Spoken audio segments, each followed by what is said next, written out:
everybody. Ricky here with Apple Valley Farm. Thanks a lot for being here. Today we're going to revisit a previous project where we were making Carpenter bee traps. This might have been one of the ones we made in one of our earlier videos. Well, the design of the Carpenter bee trap hasn't changed. It's really simple, and we have kept the same design over time.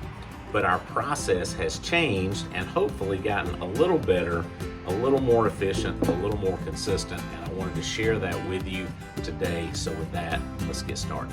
All right, we're gonna start with some untreated 4x4 material. And this is just a 4x4 post that I got from a local lumber store. We cut these into 5-inch blocks. That's our starting point. The first thing we want to do is take this to, I use a drill press with a 3/4 inch bit. And I'm gonna drill a hole right here in the middle. Now, if you don't know where the middle is, I'll show you in a minute how to find the middle.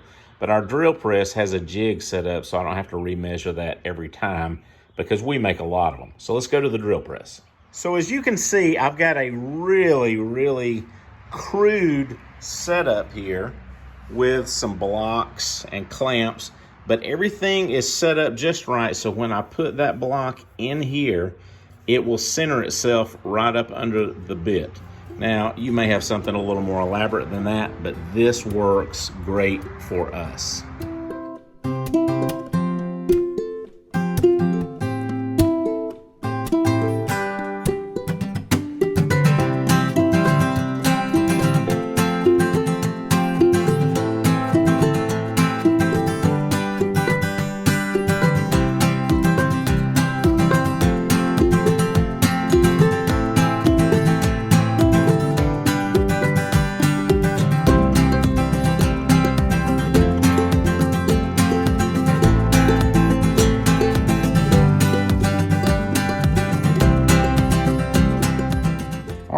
That was easy enough. As I said, this was a 3/4 inch drill bit.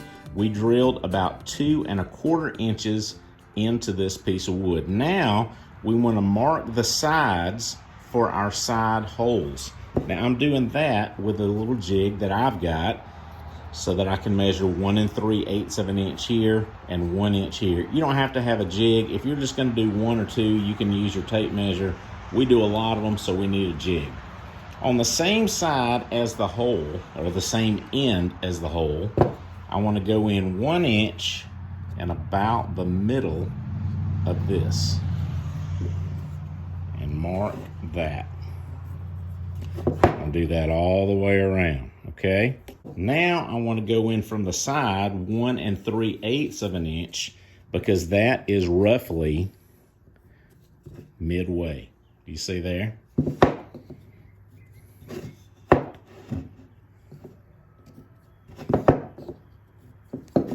Now that little cross is where we're going to drill a 1/2 inch hole.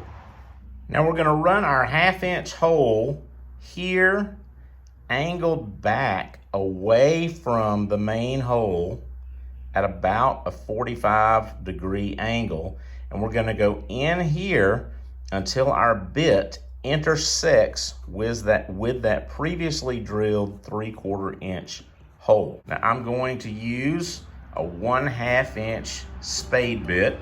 Some people calls it a paddle bit. I calls it a spade bit.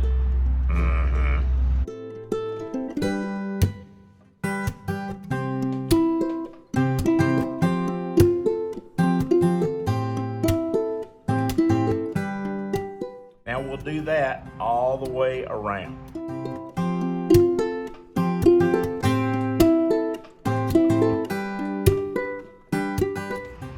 There we go. Now once that's done, when you look down in here, you probably can't see very well, but there will be debris down in here that kind of blocks free movement through this into that chamber.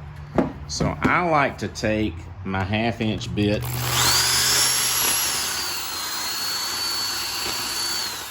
there we go, and just clean that junk out. Now there. Now we're ready to move on to the next step. Now an eye hook will go in the top of this, in the middle, to help hang it. But we need to know where the middle of this piece of wood is. Well, I've already marked this one, but the easiest way to do that, in case you don't know, is to take a straight edge, go from corner to corner,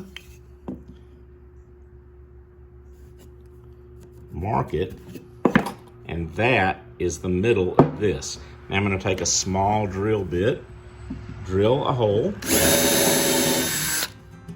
and that is all we need for this eye hook to go in there. I'm going to set this to the side for the moment, but there, that is done. Now on to the next step. Now to attach the jar here. Now some people use a mason jar, that's what we use. Some people use old mayonnaise jars, some people use old funky jars of any kind. I like a pint mason jar. That's what I happen to like, and that's what we have here. Now set the jar to the side, turn this over so this hole is pointing up. This is a cap and a band. That's the term, the canning term for it. Take the cap, set it to the side. We don't need it. We only need the band. Put this roughly in the middle, right there.